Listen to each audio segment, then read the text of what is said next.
The fact that Cardi B told Ice Spice, can you send that picture you took with your camera at Vanity Fair? Mwah, no bars. Y'all already know what time it is. I got the black V-neck on.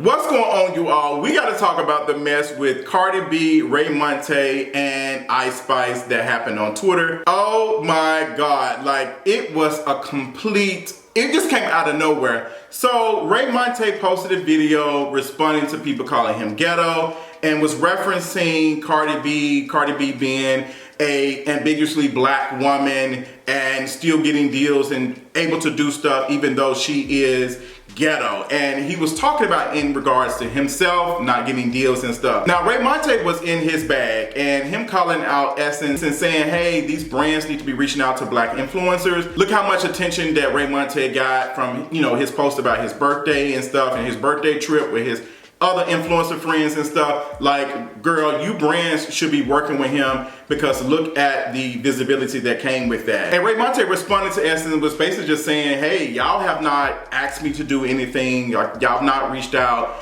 and worked with me. Y'all wrote a whole article about me and did not reach out to me. Now, some VP over at Essence that does the content said that we did reach out to him. So I don't know if he got the email or not, but there are so many things I want to talk about, and I wanted to tweet about it, but I was like, girl, it's gonna get messy real quick. So let me make sure I'm articulating it well in a video because I am not no writer. Essence do be in their bougie bag and stuff, and Essence actually is not having their best of a week because their article about Amanda Seales and stuff got a lot of attention, a lot of backlash, and I think they took it down, and I think they deleted a couple of tweets responding to Raymonte, and it's just not looking good for the brand over there, but I'm pretty sure they're gonna be okay. But it's just telling how, you know, how these black brands are supposed to be for black folks and how they treat black folks when they're not, when they don't look at them in the best of light. So Raymonte had every reason to kind of just like, hey, you know, y'all are saying this, but you know, y'all can be the solution to some of the problems and stuff I experienced. So in the video that Raymonte did, he talked about being ghetto, and he's not ghetto.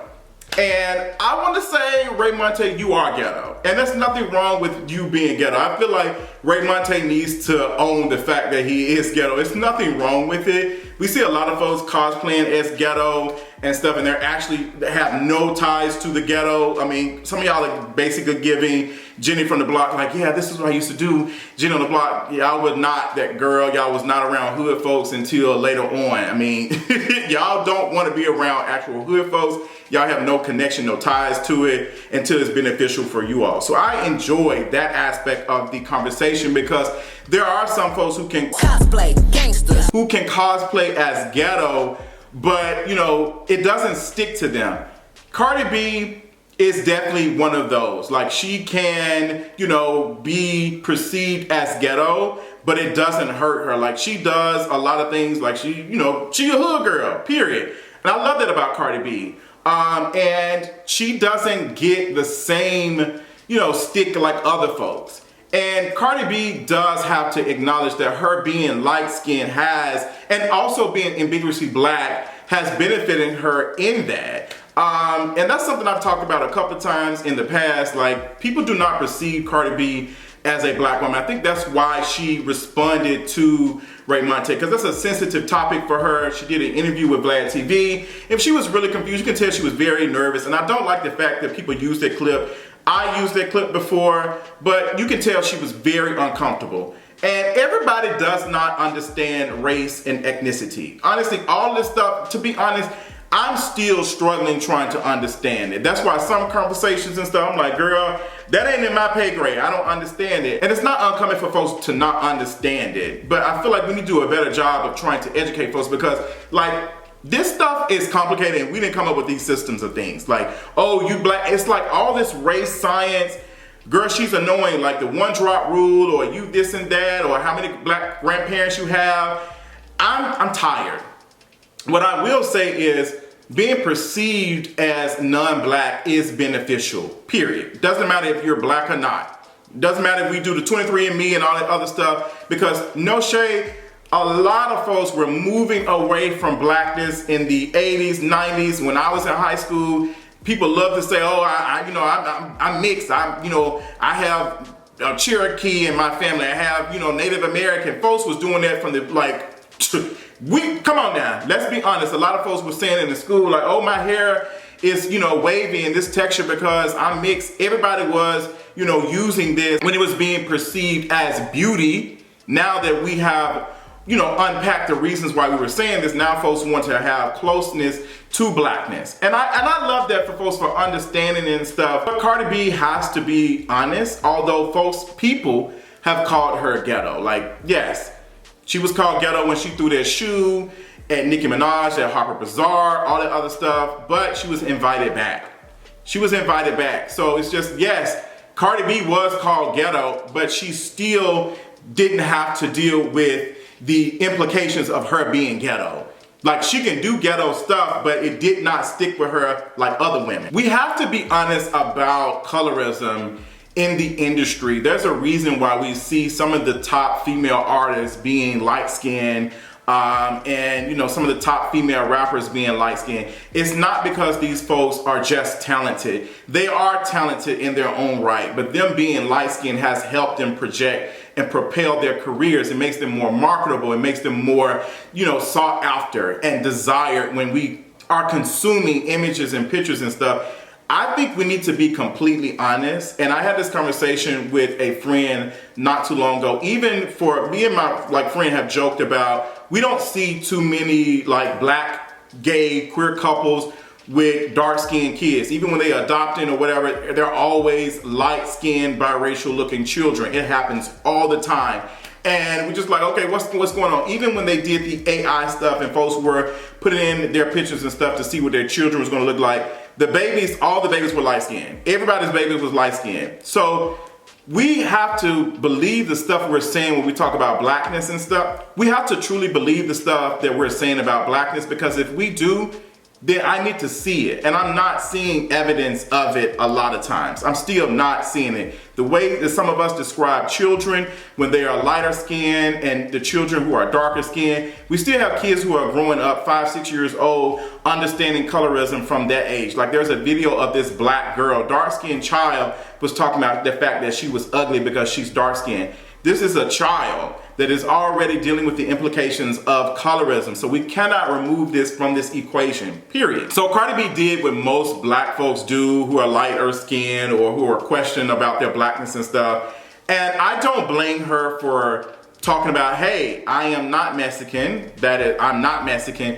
And that was ignorant of Raymonte to say. Like, Raymonte saying, oh, Mexican, whatever, like, we don't have any Afro-Latinos or Afro-Dominican folks where I live at. And calling someone a Mexican, let's be honest, calling someone a Mexican is derogatory.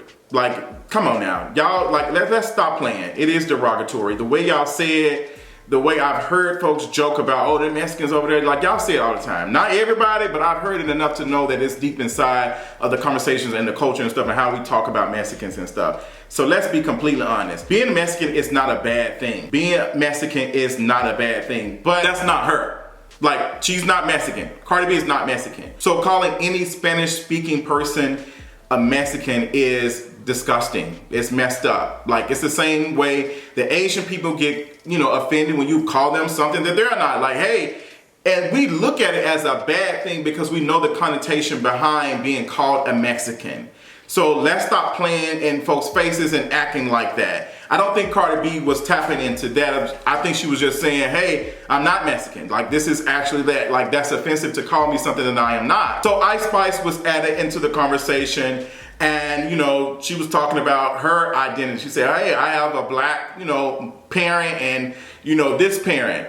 And Cardi B came back to her and said, hey, girl, I understand that, but my question is, why am I being called a Mexican? Like that. That's where I'm talking about, like, I don't want to be called a Mexican. Like, I'm not a Mexican. So Ice Spice tweeted this and said, no offense, Barty, it's because I have a Dominican parent and a black one. Cardi B responded with, I think there might be some confusion on what was said. I asked why he feels so comfortable calling me Mexican. I have no Mexican parents. My mom is Trini. She came out of a whole black woman. My father is Dominican. I'm Dominican just like you. I also use other Dominicans as an example because, as you should know, a lot of times we get clustered into one because of the language. Also, can you send me that pic you took of me with your camera from Vanity Fair? Thank you. Mwah. I don't know if Cardi B tweeted this herself. I don't know who, but it's working. This was so well put together. The way she worded this, I loved it. And I think Cardi B is even understanding that she can't tweet like that anymore. She can't talk like she used to pop off and stuff. And she's had to kind of tone police herself because she will be called angry and stuff. That's, one of the things. But Cardi do be popping off on social media. So I love this response, and I love this very calculated. Can you send me that picture that you took of me with your camera? So Cardi basically is calling and saying, hey girl, you trying to clock me in public, but you just took a picture with me not too long ago, and you asked to take the picture. That's what she said, with your camera, meaning you took the picture. It wasn't like a photographer or whatever come and take a picture of us standing. You asked for the picture. That's what it sounded like. It's very detailed and very layered in how she's saying it. And she just said, thank you with the moi. And Ice Spice posted the picture. Ice Spice posted the picture. And now what this is doing is like, girl, you asked to take a picture with Cardi B. You've been under Nicki Minaj for the last whatever, and you asked to take a picture with somebody who she don't mess with. So it's exposing her for being fake to me, because it's like, girl, you sitting with her and she, Nicki Minaj, you doing all that. Now you want to take a picture with me? Like, what's the tea? Post a picture, girl. Like, send me the picture, because we took a picture together. And I like how Cardi B did this, because she didn't just bring it up, but I'm pretty sure there's plenty of times, and Cardi has spoken on this several times, of people being one way online and then trying to be with her in private. And I don't blame her for calling out and saying, girl, can you send me that picture? Like, because we good, we Gucci. And I'm pretty sure they probably had a conversation. They probably had a conversation or whatever. And Ice Spice is just like, I'm out here making moves, period. I'm working with whoever I need to work with to grow and do my thing, period. And I would not be surprised if Ice Spice starts to distance herself with Nicki Minaj. She doesn't need her anymore at this point. I mean, now that I think about it, it's the same thing that Drake does with folks. It's the same thing that Drake does. Drake did the same thing with Kendrick Lamar. I did a whole video about that on Patreon. Like, they're cut from the same cloth. They're cut from the same cloth. No wonder they're signed to the same, were signed to the same label at one point, because they're the same person. But this was good, Cardi B. Like, this was on point. Like, yeah, girl, like, let the girls know that you was standing a little bit, you was, doing a thing. Now you got the Barbs pissed off. Nicki Minaj fans are pissed, like calling Ice Spice fake and saying that she, is jump the fence and all the other stuff. I don't ever remember Ice Spice saying that she had an allegiance to Nicki Minaj, and we have to let that go. Ice Spice doesn't owe Nicki Minaj anything. Nicki Minaj worked with Ice Spice because she wanted to work with her. So the fact that y'all are out here arguing and saying that Ice Spice is fake and all the other stuff, y'all are basically insinuating that Nicki Minaj works with folks in regard to them giving her allegiance, like in loyalty. And it should not be like that. Ice Spice can work with whoever she wants to work with. Now, if she starts being on songs with folks, taking shots and stuff, that's a whole nother thing, and trying to link up with other folks, that's a whole other thing, because folks do stuff like that. But her doing music with Nicki Minaj and Cardi B doesn't mean that she owes Cardi B something or owes Nicki Minaj something. Like, that doesn't mean any of that. But the Barbs understand it like that, and now they're online bullying Ice Spice for that. And Cardi B just backed away, period. I love that. I love when I can report on something that Cardi B has done and it's not, something like bad. I love that. Now that I'm done talking about this, I want to go back to talking about Raymonte, because Raymonte is a very interesting person. I've seen a couple of videos and stuff a couple of times, and you know, he can dance his butt off. He is a twerker, God, period. But be moving like the water. You come and wait. Come on, Domani. Queen, I love me some Domani. But Raymonte and his response calling out Cardi B, well, not calling her out, but just naming her. It's coded because Raymonte is a barb. Let's be completely honest. Raymonte is a Nicki Minaj fan. And if Raymonte had any kind of self-awareness, he would have chose anybody else than that. Especially if you posting a video like that, you could have just used anybody else. You could have honestly used your elite friends, to be honest. You could have used your elite friends because there's so much, whoo! And I'm probably gonna offend some folks because I understand what Raymonte is dealing with, and I really want to get into the conversation about desire and how every gay influencer that we see that is successful all look the same. All of them. And I, you know, respect all the girls for their hustle and the things they do, but when you look at the ones who are successful and can do certain things, can say colorist things, can be ignorant online, all that other stuff, it doesn't stick to them like that. Tariq Ali was called out for colorism and nasty tweets he was saying some years ago. And granted, I get it. I get that, you know, we said some things in the past that we regret and we apologize for and we talk about. I think the thing about Tariq Ali is that he really didn't ever really talk about it. He just kind of made it seem as though y'all need to get over it.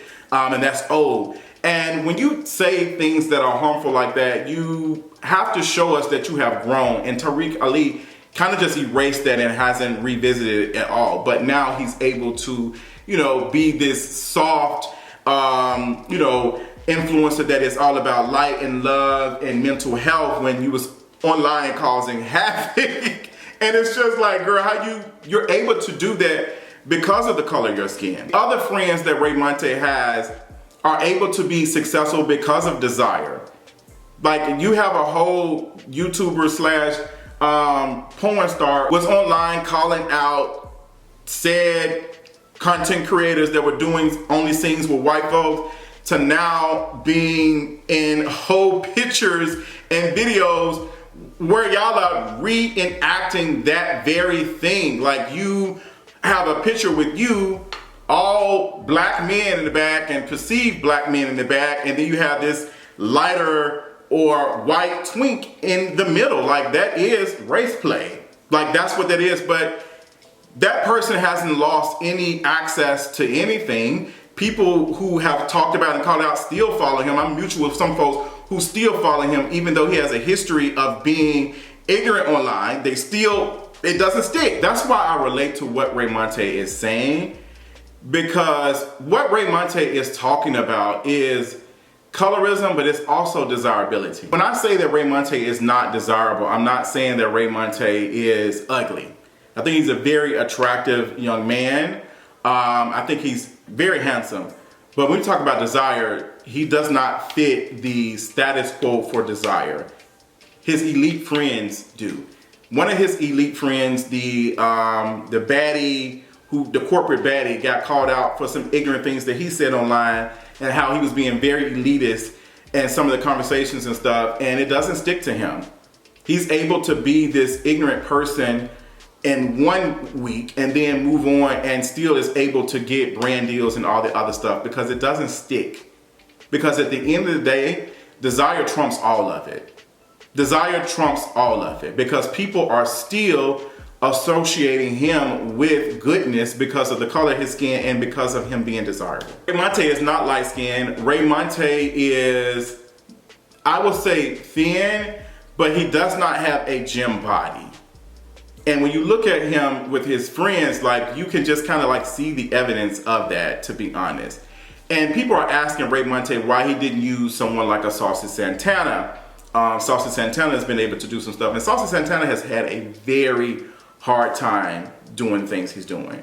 I mean, there's been reports of Saucy Santana being dropped from his label.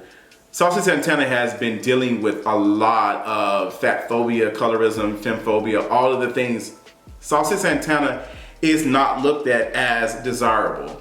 You had, black gay men who were calling him out and talking about the way he dressed, and he needs to dress for his shape, and the feminine, like you got a beard, you got nails, and all that other stuff. And then next week you'll see folks see light-skinned like gay men with lingerie and dressed up, and they just like, oh, this is.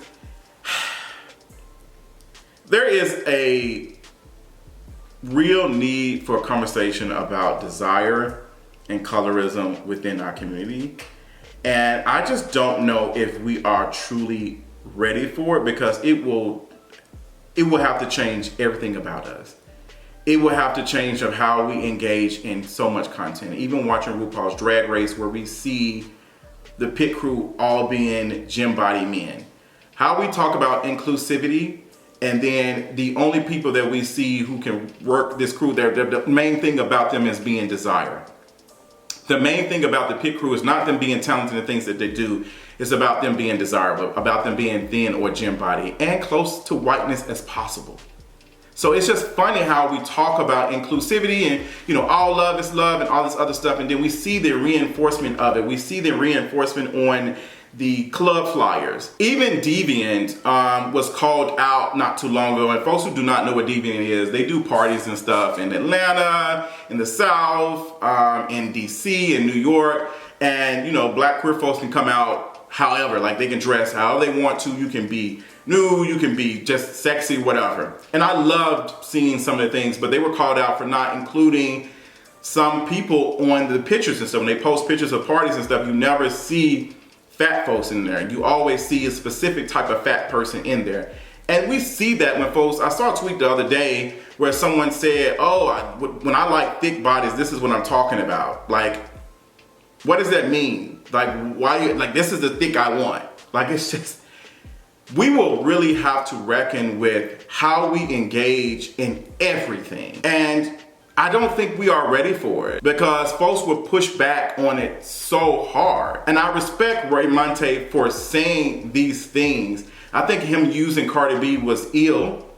I don't care. I know some folks don't like Cardi B for whatever reason, but I think there was an opportunity to have a conversation. And I just don't think that Raymonte had the language to really have it. And that's not entirely his fault, but that goes into why he isn't really considered as an influencer, because he doesn't have any actual influence. I think that we need to also have a conversation about what we see in influencers. Like, I'm really tired of the influencer thing. I'm really tired of folks being called influencers, selling stuff so they continually have this very rich, luxury, fake lifestyle. Like, I'm tired of it. Them pushing products in our face, telling us to buy stuff, not so they can survive, but so they can continue to maintain, their luxury lifestyle. It's hilarious to me. And Raymonte, to be honest, has a big following, but he doesn't have actual influence. And I don't think that he's safe for majority of the brands that would work with him. There are some folks who have a smaller platform than I do, who have had, chances to work with Target, Kroger, and other big brands or whatever, that have not reached out to me. I'm not safe. And I'm not safe because I'm very political. And there are some black content creators who know this, and they don't speak on certain things, specifically like race and political stuff, because they know it would alienate a fan base or our audience, and it's not safe for the brand. It's not safe for the brand. So Raymonte not getting these deals is definitely because of colorism and desire, and how, who can perform ghetto or whatever. But also, Raymonte, you might want to check in with yourself and maybe clean up some stuff. Not saying you need to change who you are, but even in this calling her a Mexican and all that other stuff, you have to understand with great power comes great responsibility. Having a big platform doesn't mean that you're going to have influence. It means that people are watching and consuming you. I had that conversation a couple of months ago in regards to him dealing with the conversation about him, drinking a lot of alcohol and being super turned when he was on the cooking show with Ari. He was, using the alcohol to be comfortable. He said he was nervous. And I think he has some growing to do, and I think there's nothing wrong with that, because I was his age at one point.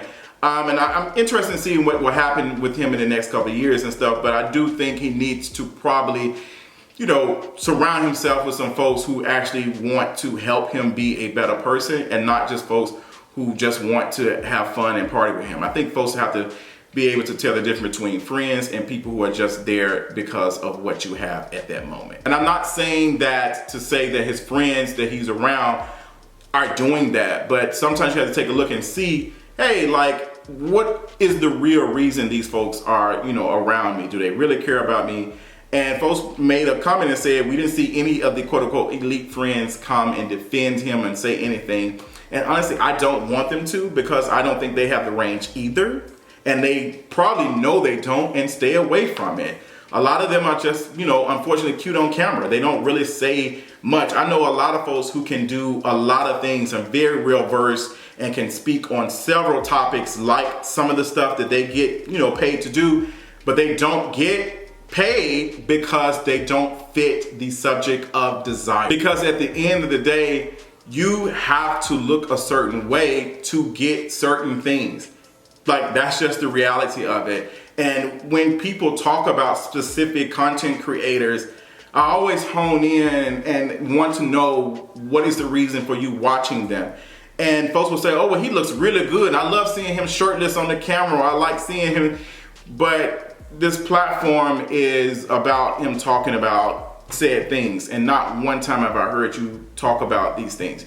You focus more on this person's look than anything. We've been seeing that since YouTube came out. We've always seen light-skinned content creators on YouTube, and you know, the ones who have a specific hair texture get access to brand deals that other dark-skinned creators don't get. And we also have to work against the algorithm. Sometimes we are watching stuff because of our eyes, not because of the stuff we're hearing. Y'all are watching stuff because certain people are easy on the eye. There's a reason why we don't see local news anchors with braids or, you know, natural hair, specifically women. You do not see it. They always have, you know, very straight hair, or sometimes they'll have, you know, be bald, but all of them look a certain way. We really, that's what I'm saying, not even just the queer community, the gay community, black, gay men, but just us as a whole of how we consume content. We see that in the music industry. We see that if we are really committed to like making changes and, you know, breaking away from this, we have to challenge what we are consuming and what is the reason we are consuming it. That's all I got. I'm sorry for being so winded in this video, but it meant a lot to me. Shout out to all the girls. I appreciate Raymonte for even starting the discussion and talking about it. Even though he said some stuff that was, you know, kind of questionable, I do appreciate it because this is a learning experience for him, and I hope that he learns from that. And I just, you know, want us to do better. That's all I got. Tell me what y'all think about the whole situation in the comments, and I'll talk y'all later.